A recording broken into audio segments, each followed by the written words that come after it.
നമസ്കാരം. കേരളീയം ന്യൂസിലേക്ക് സ്വാഗതം. ഞാൻ പത്മകുമാർ. എന്നോടൊപ്പം ഉള്ളത് സോണി കല്ലറയ്ക്കൽ.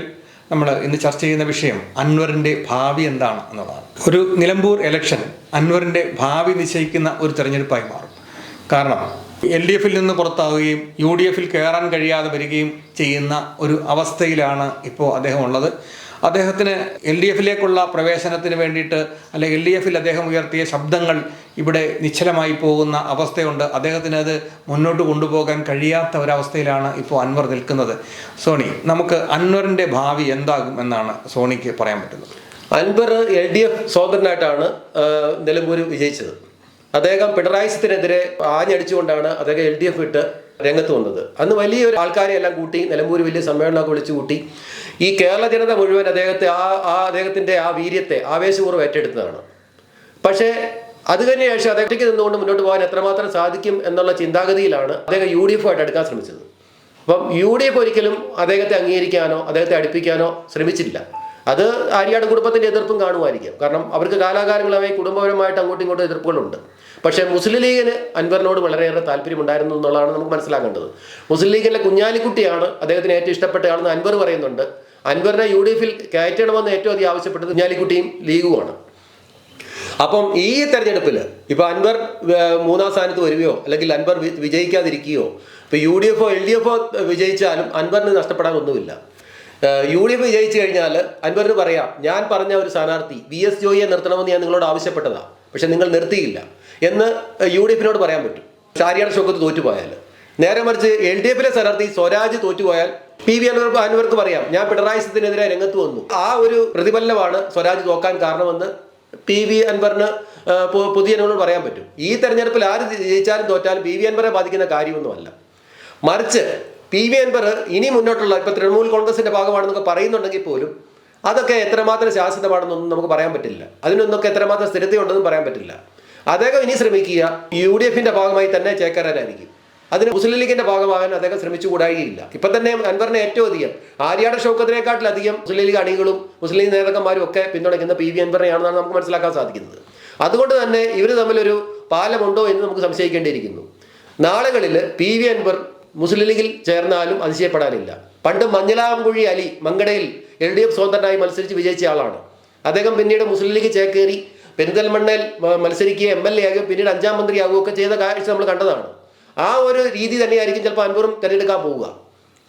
അൻവർ മുസ്ലിം ലീഗിലേക്ക് ചേക്കേറുകയും ചെയ്യും. 2026-ലെ പൊതു തെരഞ്ഞെടുപ്പിൽ, നിയമസഭാ പൊതു തെരഞ്ഞെടുപ്പിൽ മുസ്ലിം ലീഗിന്റെ ഭാഗമായ ഒരു സ്ഥാനാർത്ഥിയായി വരാൻ മേലാഴുകയില്ല. അത് ഞാൻ കാണുന്നത് ഇങ്ങനെയാണ്. ആര്യാട് ഷൗക്കത്ത് ഇപ്പം തിരുവമ്പാടി എന്ന് പറയുന്ന സീറ്റ് മുസ്ലിം ലീഗിന്റെ സീറ്റ് തന്നെയാണ്. അവിടെ മുസ്ലിം ലീഗ് ജയിക്കുന്നില്ല. അവിടെ ഇപ്പം ജയിച്ചിരിക്കുന്ന LDF-ന്റെ സ്ഥാനാർത്ഥിയാണ്. LDF-ന്റെ പ്രതിനിധിയാണ് ഇപ്പോൾ നിയമസഭയിലെത്തിയിരിക്കുന്നത്. ആ സീറ്റ് PV അൻവറിന് കൊടുത്തുകൂടായികയില്ല. നാളെ PV അൻവർ മുസ്ലിം ലീഗിലേക്ക് ചെന്ന് കഴിഞ്ഞാൽ തിരുവമ്പാടി PV അൻവറിന് ചിലപ്പോൾ കൊടുത്തുകൂടായില്ല. നേരെ മറിച്ച് ആര്യാട് ഷൗക്കത്ത് ഈ തെരഞ്ഞെടുപ്പിൽ നിലമ്പൂര് തോറ്റാൽ വരുന്ന തെരഞ്ഞെടുപ്പിൽ അടുത്ത പൊതു നിയമസഭാ തെരഞ്ഞെടുപ്പിൽ ചിലപ്പോൾ ലീഗ് ചിലപ്പോൾ നിലമ്പൂർ സീറ്റ് അവകാശവാദം ഉന്നയിക്കുകയും തിരുവമ്പാടി ചിലപ്പോൾ കോൺഗ്രസിന് വിട്ടുകൊടുക്കുകയും ചെയ്തെന്നിരിക്കും. അങ്ങനെ വരുവാണെങ്കിൽ തിരുവമ്പാടി VS ജോയി സ്ഥാനാർത്ഥിയാവുകയും നിലമ്പൂര് PV അൻവർ ലീഗിന്റെ സ്ഥാനാർത്ഥിയായി വരാനും സാധ്യതയുണ്ടെന്നുള്ളതാണ് എൻ്റെ ഒരു വിലയിരുത്തൽ. അല്ല, ഇതിനകത്ത് വേറൊരു പ്രശ്നം വരാൻ പോകുന്നത് ഈ മുസ്ലിം ലീഗിൻ്റെ ചിന്തകൾ എങ്ങനെ പോകുന്നു എന്നത് നമ്മൾ ചിന്തിക്കേണ്ടതുണ്ട്. മുസ്ലിം ലീഗിൻ്റെ ഒരു വിഭാഗം എന്ന് വെച്ചാൽ അവർ ഒറ്റക്കെട്ട് തന്നെയാണ്. പക്ഷേ അവരുടെ ചില ആൾക്കാരുടെ ചിന്തകൾ എങ്ങനെയാണ് പോകുന്നതെന്ന് ചില മുസ്ലിം ലീഗ് നേതാക്കളോട് ഞങ്ങൾ സംസാരിക്കുമ്പോൾ, പ്രവർത്തകരോട് നമ്മൾ സംസാരിക്കുമ്പോൾ നമുക്ക് അവരിൽ നിന്ന് മനസ്സിലാകുന്നത് VD സതീശനോട് അത്രമാത്രം ഇഷ്ടമുള്ള ഒരു രീതിയിലല്ല മുസ്ലിം ലീഗ് പോയിക്കൊണ്ടിരിക്കുന്നത്. VD സതീശൻ്റെ ധാർഷ്ട്യം അവർക്ക് തൃപ്തികരമല്ല. കോൺഗ്രസിൽ അവർക്കുണ്ടായിരുന്ന ആധിപത്യത്തെ അവർ ചോദ്യം ചെയ്യുന്ന രീതിയിലാണ് VD സതീശൻ എപ്പോഴും നിലപാടുകൾ എടുക്കുന്നത്. കാരണം ഇവിടെ തന്നെ സോണി പറഞ്ഞതുപോലെ തന്നെ നേരത്തെ ഈ VD സതീശൻ മുസ്ലിം ലീഗിൻ്റെ വാക്കുകളെ ധിക്കരിച്ചുകൊണ്ടാണ് ഷൗക്കത്തിനെ അവിടെ സ്ഥാനാർത്ഥിയാക്കിയത്. അപ്പോൾ ഇങ്ങനെയുള്ള എതിർപ്പ് നിൽക്കുമ്പോൾ VD സതീശൻ്റെ ഭാവിയും നിശ്ചയിക്കുന്ന തെരഞ്ഞെടുപ്പായി മാറും ഇത്. ഇവിടെ ഏതെങ്കിലും കാരണവശാൽ ഷൗക്കത്ത് പരാജയപ്പെട്ടാൽ VD സതീശൻ അതിനുത്തരം പറയേണ്ടി വരും. അങ്ങനെ വന്നാൽ ആ സ്ഥാനത്തിരിക്കാൻ VD സതീശന് യോഗ്യതയില്ലാതാവും. അപ്പോൾ മുസ്ലിം ലീഗിന് ഇത് ചിലപ്പോൾ ഇതൊരു വെടിയായി മാറ്റാൻ കഴിയും. അത് ആ രീതിയിൽ അവർ ചിന്തിച്ചാൽ അങ്ങനെ ആക്കിക്കളയുമോ എന്ന് ചിന്തിക്കുന്ന ഒരു വിഭാഗമുണ്ട്. അതായത് ഇവിടെ ഷൗക്കത്ത് തോറ്റാൽ അതോടുകൂടി വി ഡി സതീശന്റെ ആധിപത്യം അവസാനിക്കുകയും മറ്റൊരു പ്രതിപക്ഷ നേതാവ് അവിടെ സ്ഥാനത്ത് എത്തുകയും ചെയ്യും. അപ്പോൾ അതുകൊണ്ട് തന്നെ വി ഡി സതീശനെ ഒതുക്കാൻ പറ്റുന്ന ഒരു അവസരം മുസ്ലിം ലീഗ് ചിലപ്പോൾ വിനിയോഗിച്ചാൽ അത് ഷൗക്കത്തിന് പരാജയമായി മാറാൻ ഉള്ള സാധ്യതയുണ്ട്. സോണി അതിനെക്കുറിച്ച് ഒന്ന് പറയാം. അല്ല, പി വി അൻവറിന്റെ കാര്യം നമ്മളിപ്പോൾ പറഞ്ഞു വരുന്നത്, പി വി അൻവറിനെ സംബന്ധിച്ച് പറഞ്ഞാൽ ഇപ്പം ഷൗക്കത്ത് ജയിച്ചാലും സ്വരാജ് ജയിച്ചാലും അദ്ദേഹത്തെ ബാധിക്കുന്ന ഒരു കാര്യമല്ല, പറഞ്ഞു നിൽക്കാൻ ഒരു അവസരമാണ്.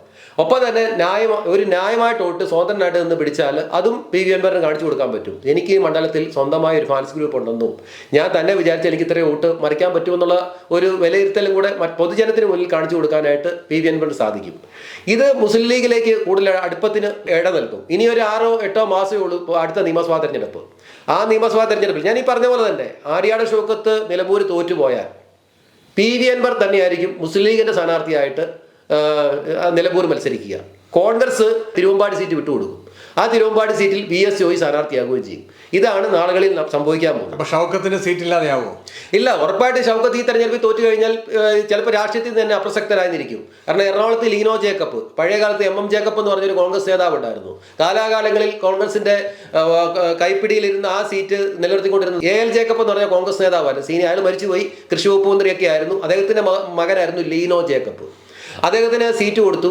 അദ്ദേഹം AL ജേക്കബ് മരിച്ചുപോയി. ജോർജ് ഈഡൻ അത് കഴിഞ്ഞ് MLA ആയി. ജോർജ് ഈഡൻ അത് കഴിഞ്ഞ് MP ആയി പോയപ്പം ഈ AL ജേക്കബിന്റെ മകനാണ് ലീനോ ജേക്കബിനാണ് എറണാകുളത്ത് സീറ്റ് കൊടുത്തത്. ദയനീയമായി പൊട്ടി. സെബാസ്റ്റ്യൻ പോൾ അവിടെ ജയിച്ചു. പിന്നീട് രാഷ്ട്രീയത്തിൽ നിന്ന് തന്നെ അദ്ദേഹം അപ്രസക്തനായിപ്പോയി. ഇപ്പം ഷൗക്കത്ത് ഇപ്പം 2ാം തവണയാണ് നിലമ്പൂർ മത്സരിക്കുന്നത്. ആദ്യം പി വി അൻവറിനോടൊന്ന് തോറ്റുപോയി. കഴിഞ്ഞ പ്രാവശ്യം മത്സരിക്കാൻ സീറ്റ് കൊടുത്തില്ല. വീണ്ടും ഈ പ്രാവശ്യം അദ്ദേഹം തോറ്റുപോയാൽ അദ്ദേഹം രാഷ്ട്രീയത്തിൽ തന്നെ അപ്രസക്തനായി മാറും. അതുകൊണ്ടാണ് ഈ പ്രാവശ്യം എങ്ങനെയും എന്ത് വില കൊടുത്തും ജയിക്കണമെന്നുള്ള രീതിയിൽ വൻപിച്ച പ്രചരണം ഷൗക്കത്ത് നടത്തിക്കൊണ്ടിരിക്കുന്നത്. അത് എത്രമാത്രം വില പോകുമെന്നുള്ളത് നമുക്ക് 23-ാം തീയതിയിലെ കണ്ടറിയാൻ പറ്റുള്ളൂ. ഇപ്പോഴത്തെ സാഹചര്യത്തിൽ അവിടെ നടക്കുന്ന ടൈറ്റ് മത്സരം തന്നെയാണ്. പി വി അൻവറിന്റെ രാഷ്ട്രീയ ഭാവി ഇങ്ങനെ തന്നെയായിരിക്കും. അദ്ദേഹം വളരെ കൂളായിട്ട് തന്നെയാണ് പോകുന്നത്. അദ്ദേഹത്തിന് നഷ്ടപ്പെടാനൊന്നുമില്ല. ലീഗുമായിട്ട് വളരെയേറെ ബന്ധം അദ്ദേഹം കാത്തു സൂക്ഷിക്കുന്നതായിട്ടാണ് നമുക്ക് മനസ്സിലാക്കാൻ സാധിക്കുന്നത്. അദ്ദേഹം ഭാവിയിൽ മഞ്ഞളാംകുഴി അലിയെ പോലെ അദ്ദേഹം ലീഗിൽ എത്താൻ സാധ്യതയുണ്ട്. ലീഗിന് സുരക്ഷിതമായൊരു സീറ്റ് ലീഗ് അൻവർക്ക് കൊടുക്കുകയും ചെയ്യും. ഇതാണ് നാളെയിൽ സംഭവിക്കാൻ പോകുന്നത്. ഇതായിരിക്കും പി വി അൻവറിന്റെ രാഷ്ട്രീയ ഭാവി എന്നാണ് ഞാൻ വിലയിരുത്തുന്നത്. അപ്പോൾ ഇതാണ് ഞങ്ങൾക്ക് പി വി അൻവറിനെ കുറിച്ച് പറയാനുള്ളത്. അത് പറഞ്ഞുകൊണ്ട് ഞങ്ങൾ ഈ ചർച്ച അവസാനിപ്പിക്കുകയാണ്. മറ്റൊരു ചർച്ചയുമായി ഞങ്ങൾ വീണ്ടും കടന്നു വരും. അതുവരെ നന്ദി, നമസ്കാരം. കൂടുതൽ വാർത്തകളും വിശേഷങ്ങളും നിങ്ങൾക്ക് ലഭിക്കാൻ കേരളീയം ന്യൂസ് സബ്സ്ക്രൈബ് ചെയ്യുക. കൂടെ ബെൽ ബട്ടണും അമർത്തുക.